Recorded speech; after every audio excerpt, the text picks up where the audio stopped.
A while back, we made some built-in cabinets for a dining room which featured a central arched alcove for a wine opener. This presented a unique challenge, and I think a lot of you may be interested to see how we overcame it. The lessons we learned along the way, including how to bend plywood, how to edge band around a curve, and some other skills may be useful to you in your future projects. So let me set the scene. The archway is tall and narrow. The curve on the top is pretty tight. We experimented with bending thinner layers of plywood. We thought we might laminate them together, and it just didn't work because the curve was too tight. You can buy bendable plywood, but it's not what you may think it is. It's very flimsy, and it's not suited to supporting the weight of the structure above this arch. So we needed something more solid. We decided to kerf bend regular 3/4 inch plywood. Kerf bending is the practice of cutting parallel saw curves partway through a board. You're essentially thinning the material so it will bend at multiple weak points. If you space those curves apart just right, they'll reclose as the wood forms the curve you desire. And then by gluing them closed, you restore much of the original strength of the board and force it to retain that shape. The spacing of the curves, though, are critically important.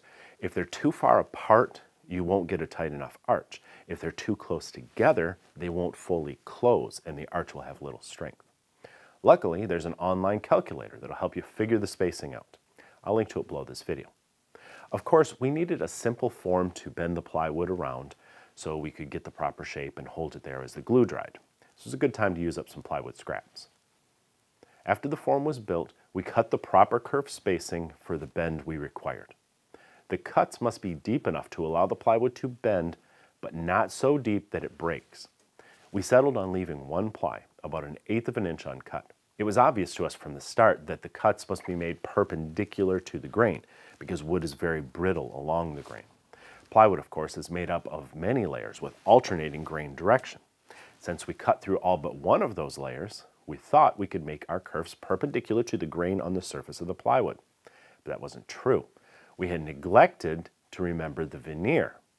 While it looks like the grain direction on the only remaining ply is running down the length of the board, in reality, there are 2 layers remaining. The grain we see running down the length of the workpiece is only paper thin. That's the outer birch veneer.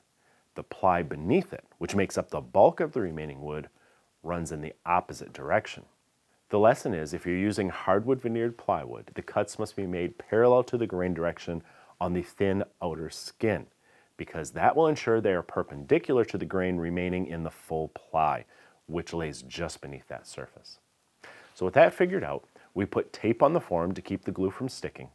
Then we filled each kerf with glue and we clamped the workpiece to the form overnight. You can see how the kerfs close up and turn back into a semi-solid piece again. Had we used epoxy to completely fill in the kerfs, it would have been even stronger, but it would have been a messy process.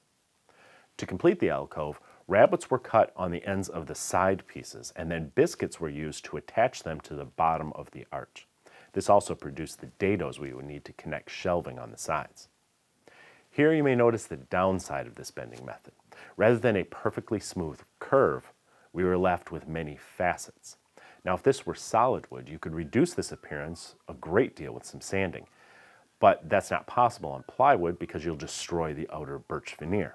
In this case, the top of the arch will be behind cabinet doors, so nobody will really notice the facets there.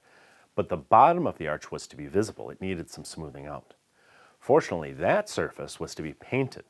So some body filler was skimmed over the facets to leave a smooth surface behind.